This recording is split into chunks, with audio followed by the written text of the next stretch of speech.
got my Ninja Creamy yesterday. I need to put you onto the best Ninja Creamy recipe I have come up with. Let's make an apple pie Ninja Creamy. Pumpkin spice. You've never had strawberry ice cream like this. Matcha, horchata, coconut milk. Dragon fruit sorbet. It's healthy, it's super easy to make. Obsessed with this Ninja Creamy recipe right now. Acai bowls and the Ninja Creamy. Look how good it comes out. Oh my god, it's so easy, so good. Best little dessert. Hands down the best thing I've ever made. It's perfect. I love it. Research, refine, repeat. All to let you shine the way you are. Colgate Max White Ultimate. Unlike regular toothpaste, its unique formula deeply whitens for 10 times whiter teeth. So however you smile, you feel perfect. Colgate Max White Ultimate. Deeply whitens for 10 times whiter teeth. And try Colgate's Max White Overnight Whitening Serum, a patented serum with a professional whitening ingredient that works while you sleep to reverse 15 years of stains.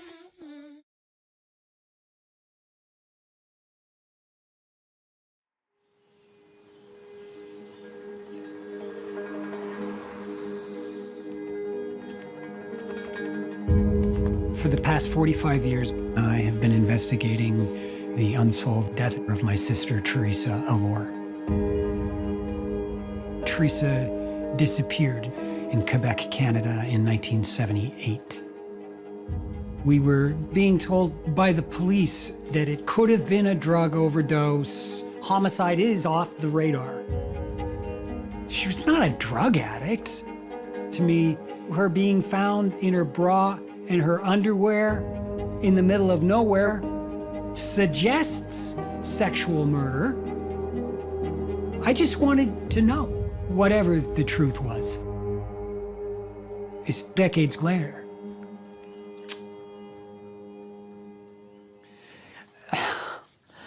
I wasn't supposed to do my whole life doing this. I know my parents worry about me. I know my brother worries.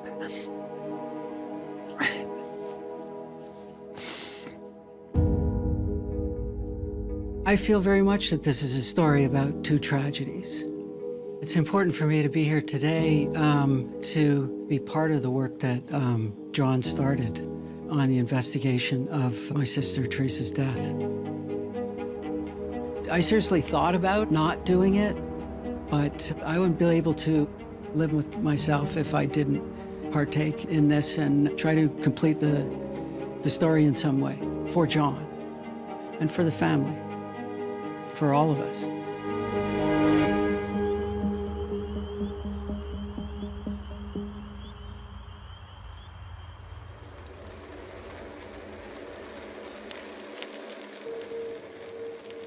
I ride a bike and I cycle at least 30 miles every day because I need 2 hours to myself. My sister definitely, I think, found a sense of escape on the bike. I even find myself like adopting her style, which was to ride low. And it's not a heady thing. I don't make too much about it, but I know what it is. I know why I do it. The more I investigate the murder of my sister, the more I'm forced to confront the horror of Teresa's death, because your whole objective is to know the truth. So I'm being forced to confront the place I don't really want to go, whether I like it or not.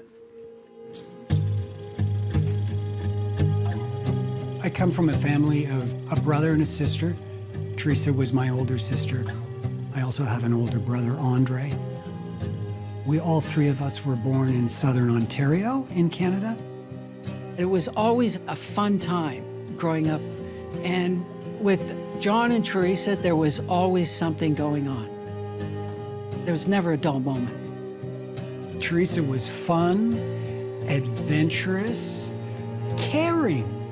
She would stick up for the little guy. And I definitely looked up to Teresa. We all did. By the late summer of 1978, Teresa had decided on going to Champlain College in a rural town called Lennoxville, about 100 miles outside of Montreal. My brother was also at the same school.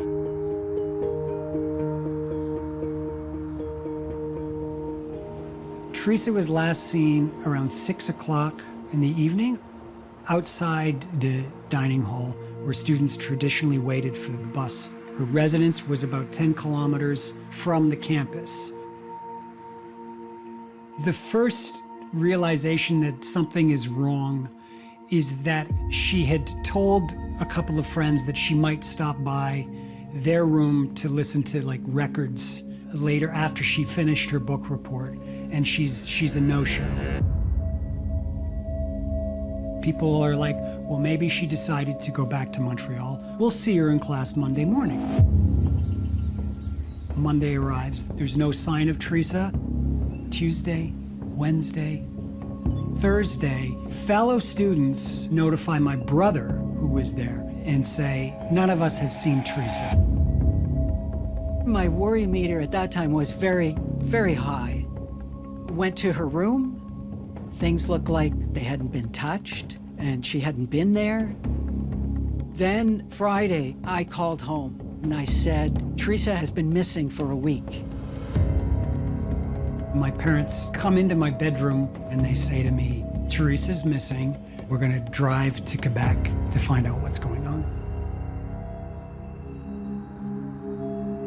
There's meetings between my parents and the police and school officials. Some of the theories that the authorities told my parents were, your daughter is a runaway. Your daughter is a drug dealer and she's running drugs. Your daughter is a lesbian. She's ashamed and she's decided to isolate herself. None of those theories made sense to my family, but a missing person investigation was initiated. There were posters made up with Teresa's photo, have you seen this woman, and notices in the local newspapers.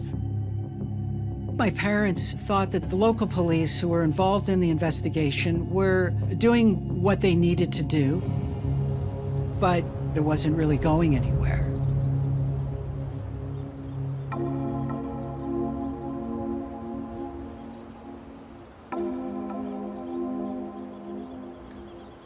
Now it's Christmas time, and we're all back home dealing with Teresa's disappearance. We all knew something was horribly wrong.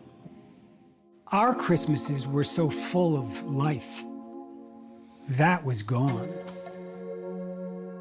But there was always that hope that this would resolve itself. And she would show up, and it would be some kind of grandiose misunderstanding.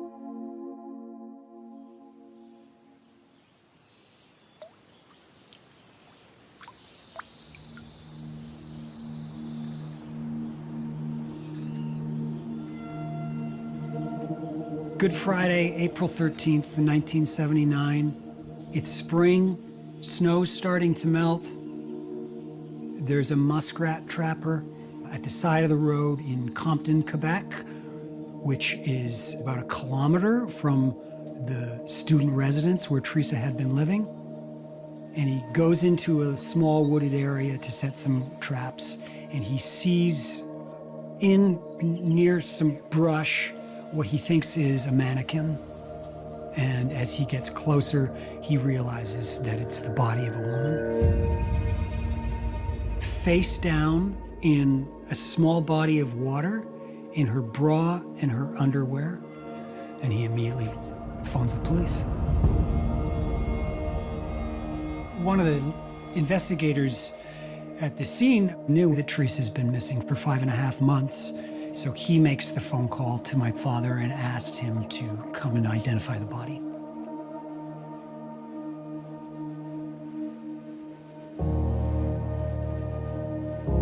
We all got in the car and drove to the headquarters of the Sûreté du Québec in downtown Montreal, which housed the coroner's office at that time. And my father walked down a hallway into the morgue. To this day, I remember him coming back.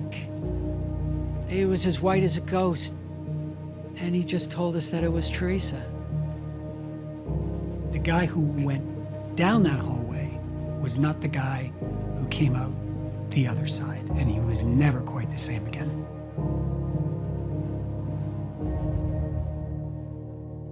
When they actually do the autopsy, the coroner says, my conclusion is violent death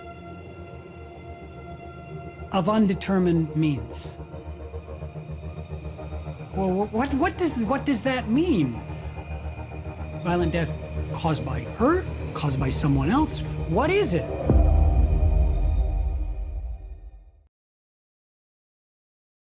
As an accountant, I've done quite a lot of running. Mostly running late, running out of money to pay my rent, or running to catch a train. So after a decade of running, I still want the big city job. Just fine as the big city.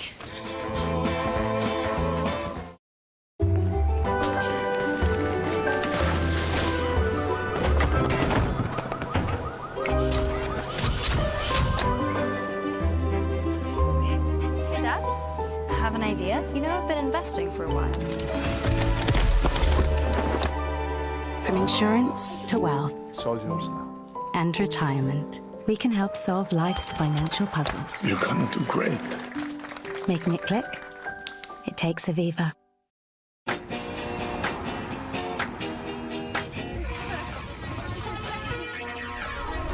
There's dancing behind movie scenes, behind those movie scenes. And dancing behind movie scenes, behind those movie screens. Ashley Bosley, she's the one who keeps the dream alive.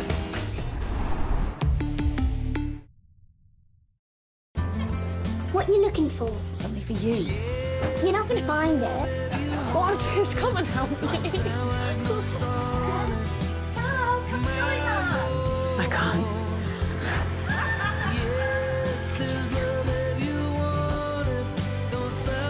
What took you so long? You.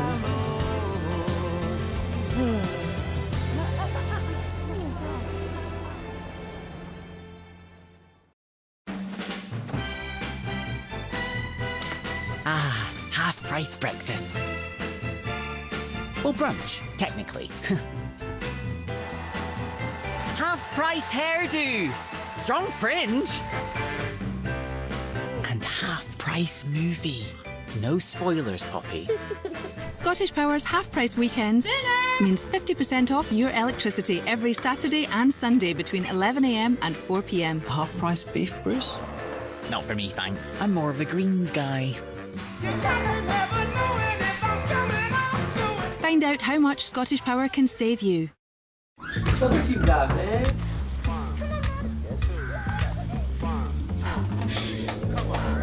that resistance up! Give me what you can! That was lit. Just hold it here, team, and breathe. Let's hustle hard. Let's get it. Nice work. Smashing it over there.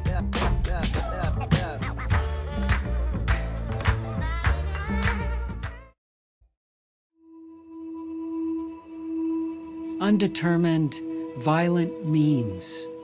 Those words alone don't provide you with any closure at all on Teresa's death. My parents were being told by the police essentially that this was her fault, that it could have been a variety of options that all blamed her. It was a drug overdose, and she wandered there. Some students found her dead in her bed and panicked, so decided to wrap her in a blanket and dump her there. The message going out to the press is the same message. There's an article that's published very prominently, and the headline is Teresa Lore, A History of Drugs or A Drug Story. It was a very intense few days, overwhelming. For 5.5 months, we all questioned what was going on here.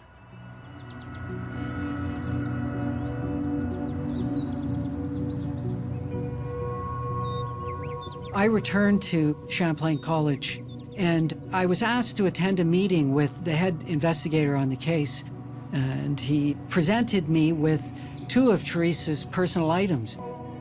Number 1 was her wallet, and number 2 was her gray scarf. And he said, We found the scarf in the field by the bridge in Compton and the wallet over on McDonald Road, which was miles away. Teresa's red wallet had been found at the side of a back road as if it had been tossed from a moving vehicle, which was inconsistent and bizarre. I don't think we ever really made sense of it. My parents seemed to think that something happened at the residence. Something must have happened. Of course, to a certain extent, you do put that on yourself. Because I was at that residence, okay? Everybody knew one another. We were all living somewhat together. How could I not know something? Right around the 1-year anniversary of her disappearance, my father was at a crossroads. Were they going to take legal action against a police force or against the school? What was the next step? And I think he just made the decision, I need to live now with my 2 surviving children and my wife, because that's the priority. And leave matters inconclusive in regard to the death of Teresa. At various points, I think we all blamed ourselves for this because we were unable to do anything to stop it. But we all decided it was best to move on.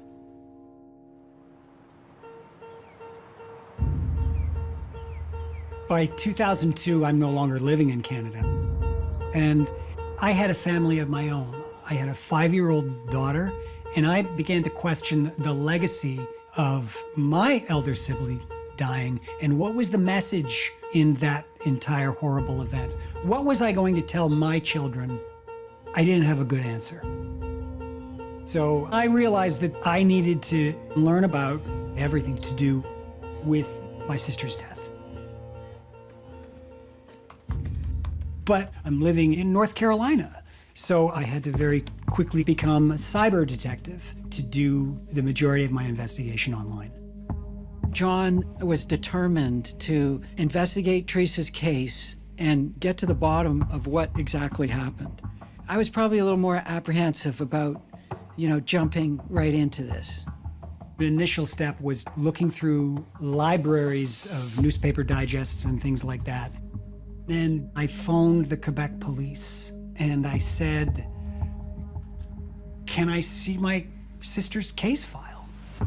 They said, yes, I can. So the next step was to fly to Quebec and visit the police headquarters where the case file was. And it all kind of just cascaded from there.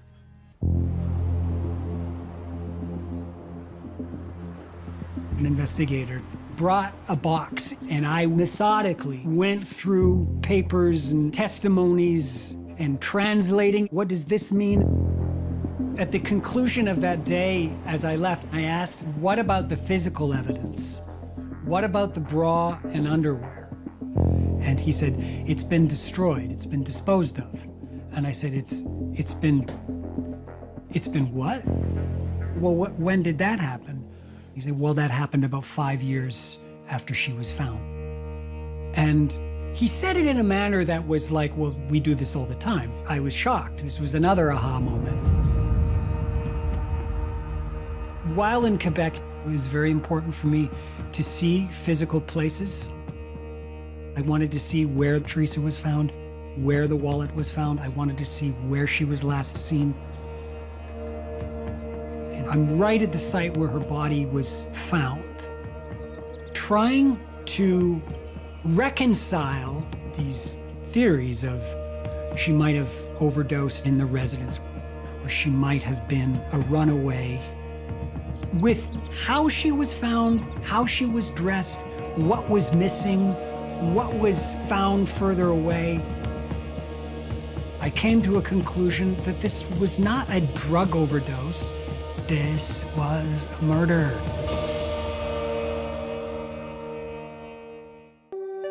This is a panorama of the dump site.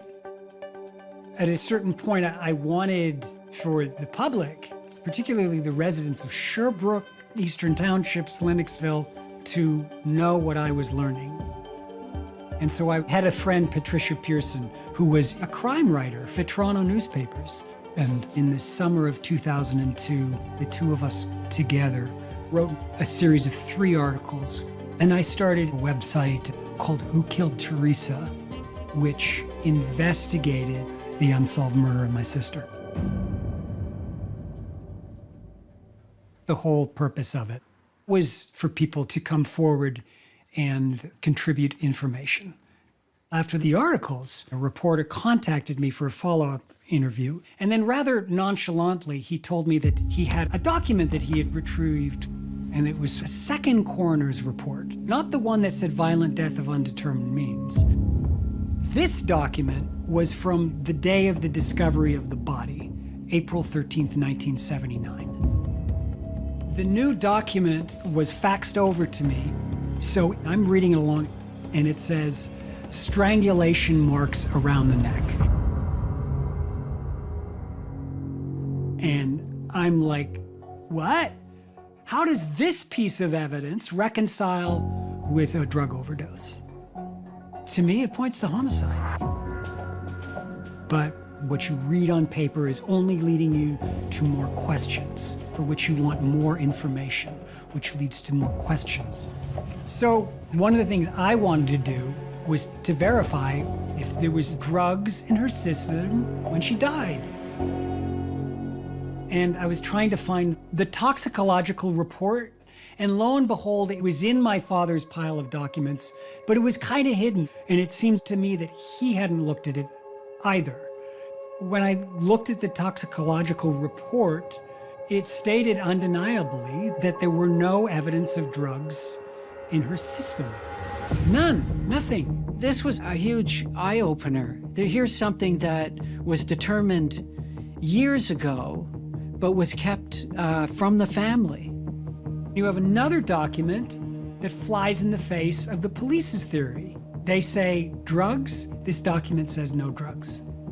I began to realize that, wait a minute, the police are an inhibitor to the process. Why didn't they fully investigate my sister's case? The realization that my sister Teresa was murdered naturally led to, by who? So I began to look at the public record about what else was going on at that time in the area around the college campus, and came to find that not only was it a time of intensely clustered sexual assaults against women, but also there were an awful lot of murders happening that I felt were related or informative to Teresa's murder. The earliest case is 17 months before Teresa's incidents. A woman in her 20s named Louise Cameron is last seen at a corner store in downtown Sherbrooke. Her body is found in the woods just outside of Sherbrooke. She was raped, and there was a bootlace around her neck. In January 1978, 10-year-old Manon Dubé goes missing in downtown Sherbrooke. Her body is found in a creek not far from where Teresa's body was found. In June, 18-year-old Carol Facteau is found naked in a stream. Her wallet is found deposited by the side of the road. None of the cases, Dubé, Louise Cameron, Carol Facteau, were ever solved. One of the things that just seemed logical to me to do, why don't we document where they were found and see if there's some kind of association with the geographic plot points. The most striking thing about the map initially is somebody is committing a crime in the cluster around downtown Sherbrooke and then disposing of the evidence. What I suspected was that one offender was responsible for these murders. John was developing more of a serial killer type of theory around what had happened to Teresa. This wasn't just an isolated case anymore. There were other women in the area that died in similar situations. I needed the muscle of a professional, and that muscle was Kim Rosmo. He's a Canadian who was trained as a behavioral profilist by the FBI in Quantico. And we went to him and said, well, I have a map where I plotted all these points. He said, that's geographic profiling. Through the data points, what you want to arrive at is a probable location of where the offender lived or habituated, and ultimately who that offender was. I asked him, based on what we know, can you suggest an offender who would most likely be responsible for these murders? And he said, yes, I can, and his name is Luc Gregoire.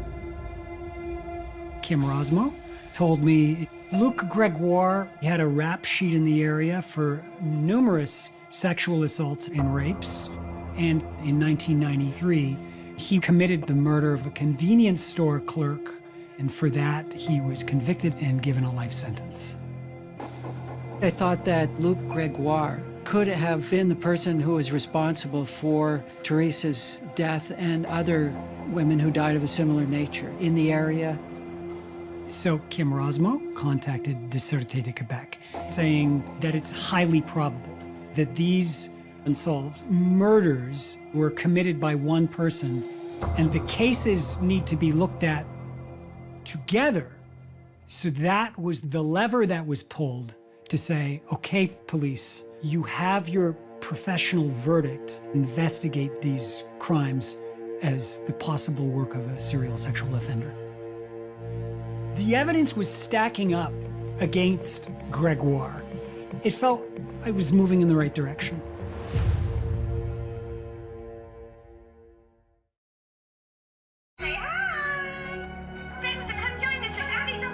At Macmillan, we're tough, tender, and sometimes clowns. Whatever it takes to help people living with cancer. But we can only do it with your help. London life is all about living with differences. The opposites that attract, the riddles, the paradoxes, the exceptional and the contradictory. They're part of who we are. They make London what it is. You can feel it in the air.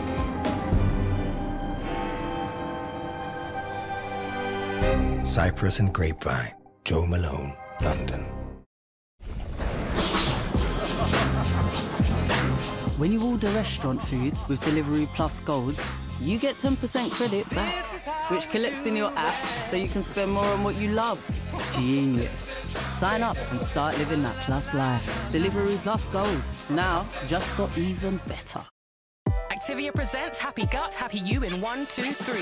1. Helps digestive well-being, feeling fine. 2. Daily nutrients, gut aligned. 3. Energy support, so divine.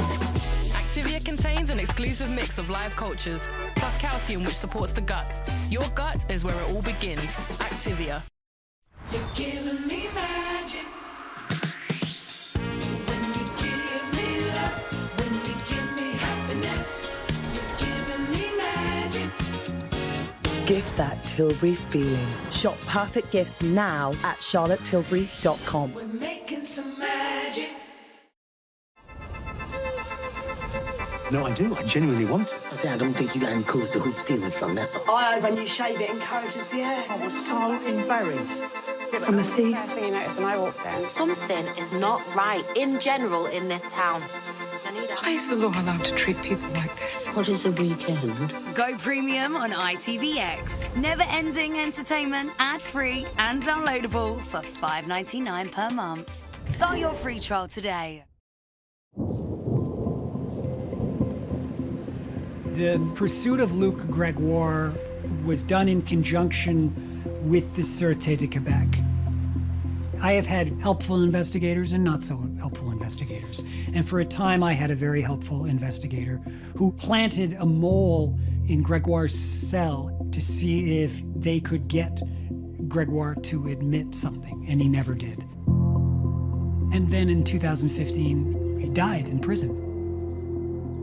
There was no follow-up from the police. I wanted justice for my sister and my family, so I partnered again with Patricia Pearson to write a book. It was called Wish You Were Here, and it laid out the case against Luc Gregoire. One of the points of the book was for people to respond to it and say, you're right or you're wrong. The book comes out in the fall of 2020. You go fishing and you wait to see what you're going to catch.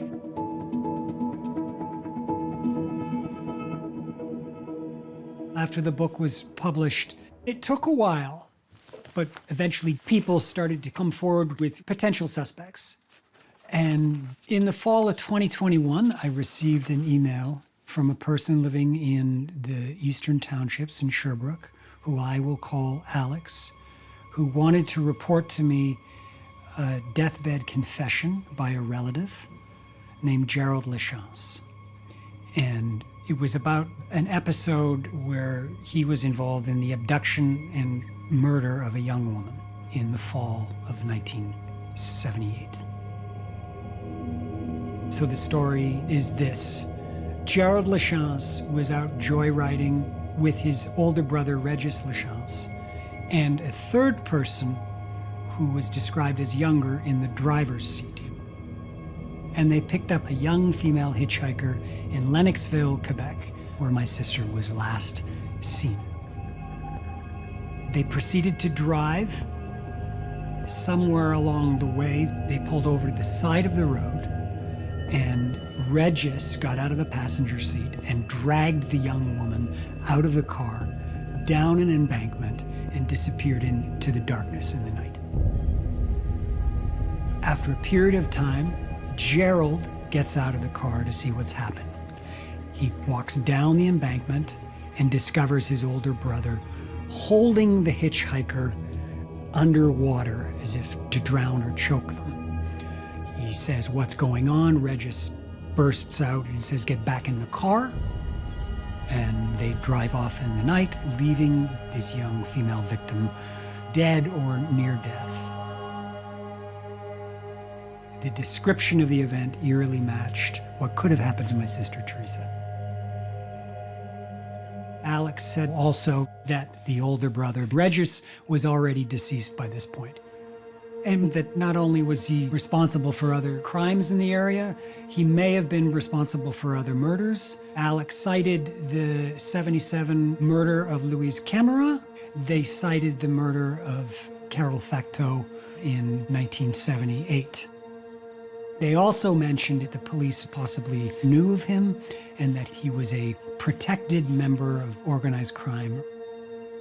Protected means he was a police informant, meaning the lead suspect in your sister's murder is protected by the police. It is, holy take your breath away, yeah. I want to introduce a piece of evidence here, the red wallet belonging to my sister, which she had in her possession the day she died. The moment that Regis Lachance was profiled as a suspect, there was this realization that the wallet may hold a DNA sample that would match Regis Lachance. And I took the wallet and the Lachance DNA swab to a local lab. They tested them, and what came back is frustratingly the worst possible result. It was inconclusive. The wallet contained male DNA. We didn't know who it belonged to. That was disappointing, very frustrating. Another dead end in so many dead ends, but you pick up and you try something else. This wallet, is this a piece of your sister's life? I don't go there. I can't go there. The idea of holding the wallet and it holding some powerful connection with Teresa, that all of that is true, but none of that is very useful to me as an investigator, because you're trying not to mourn the victim, you're trying to solve their murder.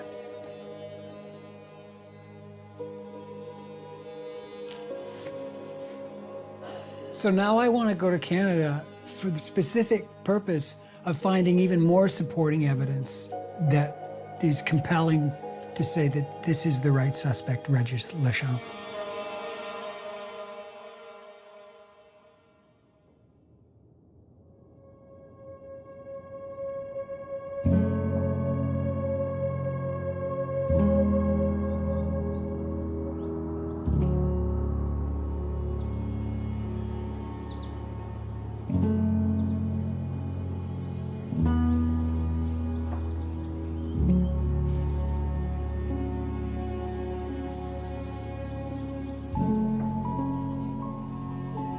It's going to be hard to say what I want to say. It's really going to be hard.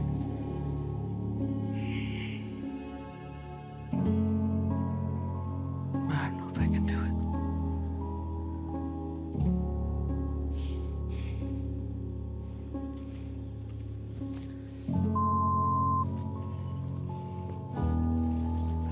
March 30th was a devastating day.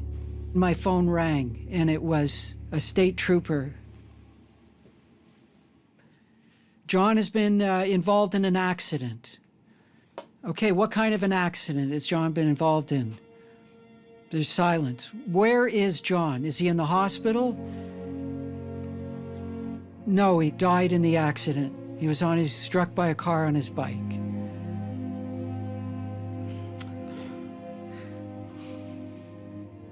I broke down and cried. I couldn't talk to him anymore. I had to hand the phone to my wife.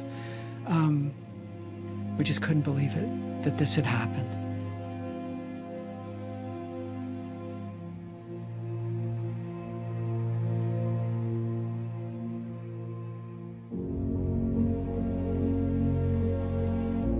Both John and Teresa died tragic deaths.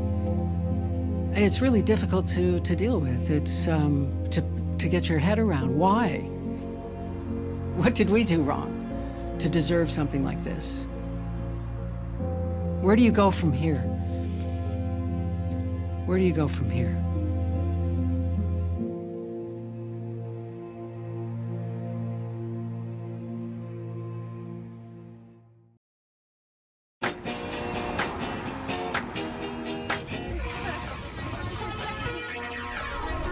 There's dancing behind movie scenes, behind those movie scenes. And dancing behind movie scenes, behind those movie screens. Asha Bosley, she's the one who keeps the dream alive.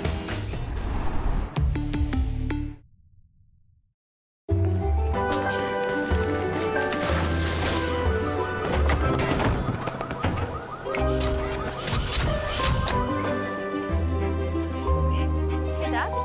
I have an idea. You know, I've been investing for a while. From insurance to wealth It's all yours now. and retirement, we can help solve life's financial puzzles. You're gonna do great. Making it click? It takes Aviva.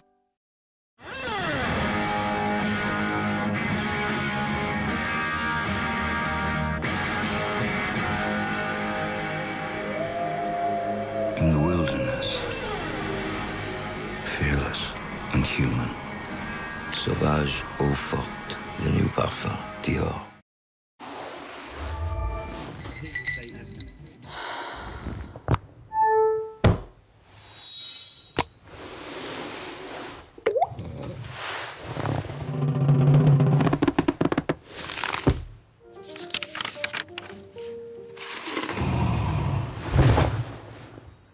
Selected sofa ranges still available for pre-Christmas delivery.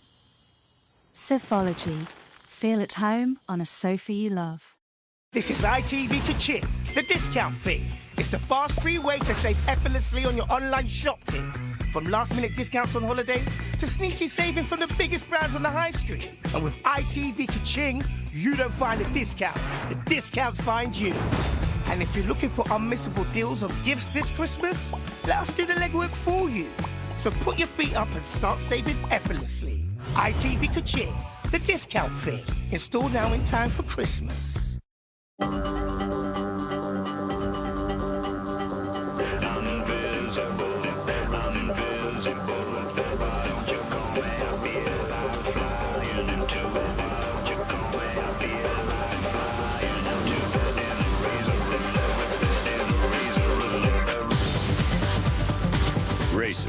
slayers, ballers, side questers. The EE Game Store has kit for every type of gamer on any network.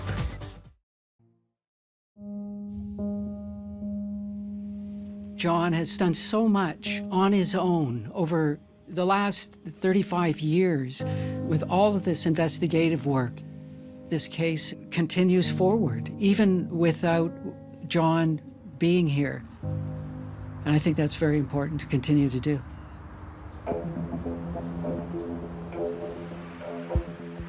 There is a journalist, Nicolas Berube, who you're going to meet with in Montreal and discuss the potential of publishing a new article. When I learned that John was killed riding his bike, doing what he loved, it was such a shock. 2 days after his passing, he was supposed to fly to Montreal. We were supposed to meet and discuss the way the story could move forward. John learned that Gérald and Régis Lachance were two brothers who lived in the Sherbrooke area at that time. Teresa was found. They were very violent men. John believed that Régis Lachance was the best candidate for being his sister's killer. We got this information through a deathbed confession from his brother. I think Teresa was hitchhiking from Lennoxville to Compton, and she thought that she was going to get a ride back to the Compton residence, and she got into the car with the wrong people.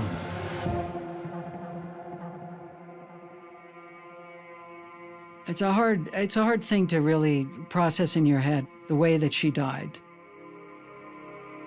Probably because to a certain extent, I don't want to.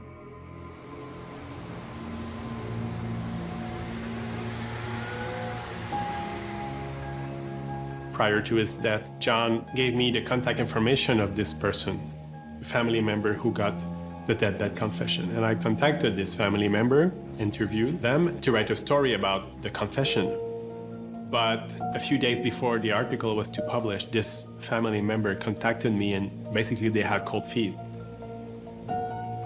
If this story comes out, it might upset some people who are still alive today, even if it's a story that happened many decades ago. They have people who could basically hurt you if you cross them. And so I decided with my editors to not publish the story because it would put this person in danger. And I know John was upset about that. He was not happy, but he understood. I feel that my duty now is to publish this best theory that we have, and to do it in a way that wouldn't jeopardize the safety of this person. And now I feel that it's upon me to do it.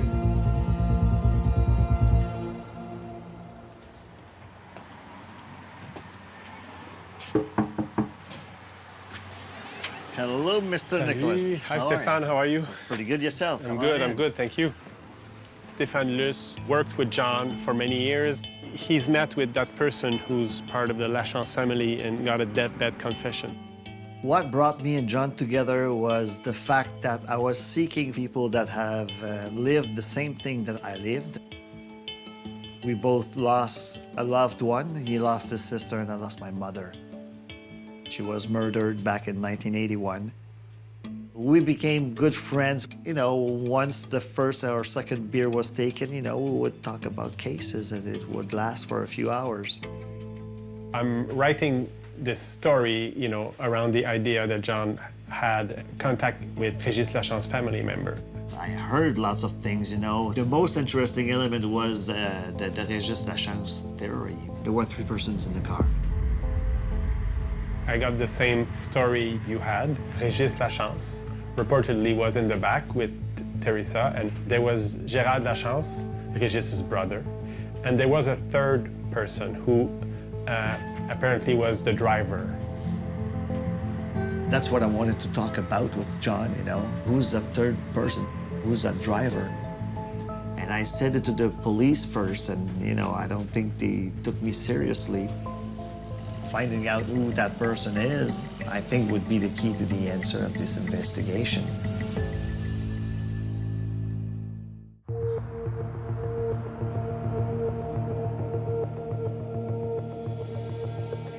point to all of this is there is still the potential that the young man who was driving the car that night is still alive and therefore is a potential witness to the murder of my sister. The driver, that person might still be alive today. What sense do you have of who that person might be? It must be somebody very, very close to the Lachance. Most probably a friend or maybe someone part of the family. At one point I was corresponding with a defense attorney who had worked in that area, and he had told me about a case that he had worked on that had been really screwed up as consequence to the police's actions, and in particularly the testimony of a police informant. The police informant's name was Regis Lachance. We were shocked because did that status protected him from scrutiny? Did the investigators have an incentive not to dig in too deep into who killed Teresa?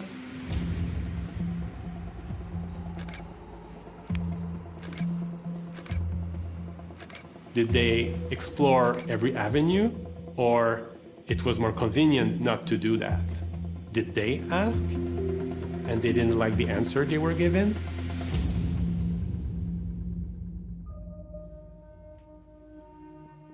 This article can keep the ball rolling. True.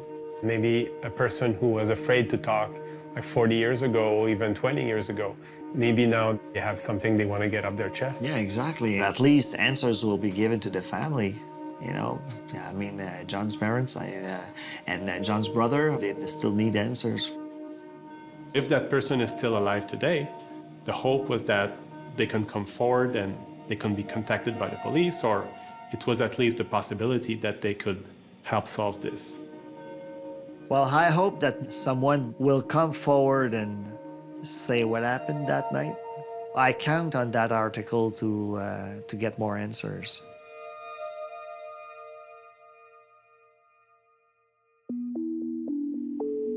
John's legacy is, of course, the investigation work that he's done around my sister's death.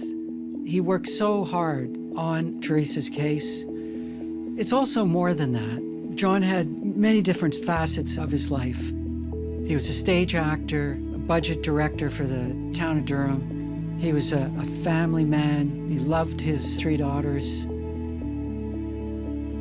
I'll definitely miss John.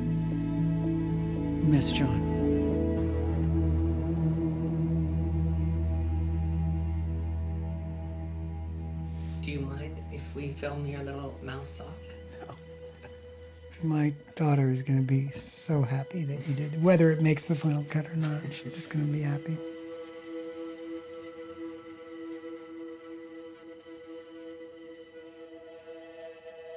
I wish Teresa could have known my kids.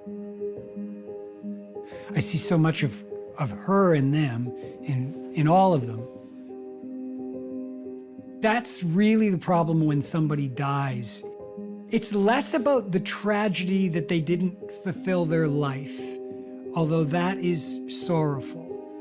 It's more about how they left you to fulfill your life without them. On a very real level, I never feel that I don't have my sister. Spiritually, or whatever you believe, their wisdom carries on and informs you, or it becomes your wisdom or your sixth sense.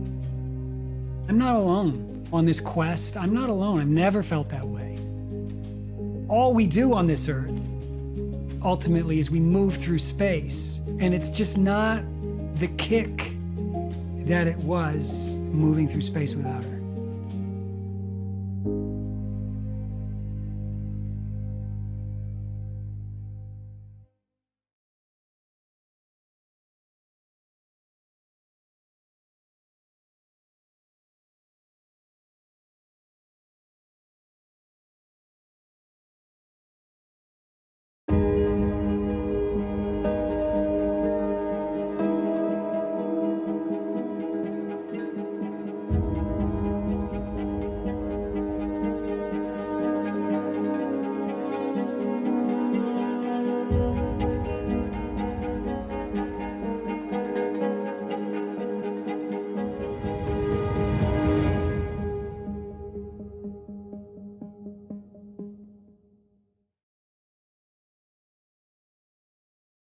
bacteria causes plaque in your mouth and along the gum line.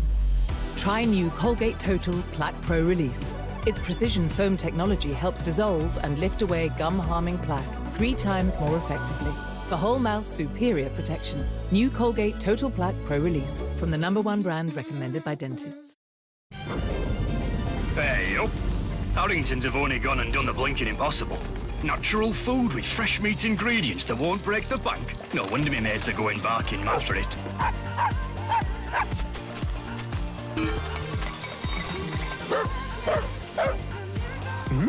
Posh nosh at proper price. It's a chuffing miracle. Go for it, lads. Harrington's wet food with 90% meat ingredients and veg. Try it today. This is the Emirates Premium Economy seat.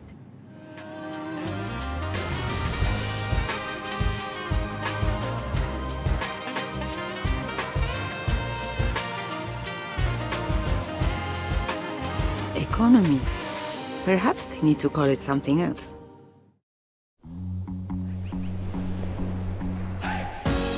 We are in Turkey. This is our journey. To see the ancient cities of legends up close is incredible. Ruins whisper the stories of the eras. Civilizations that marked history walked these roads. This is where the story of humanity arose. We have so many stories to tell.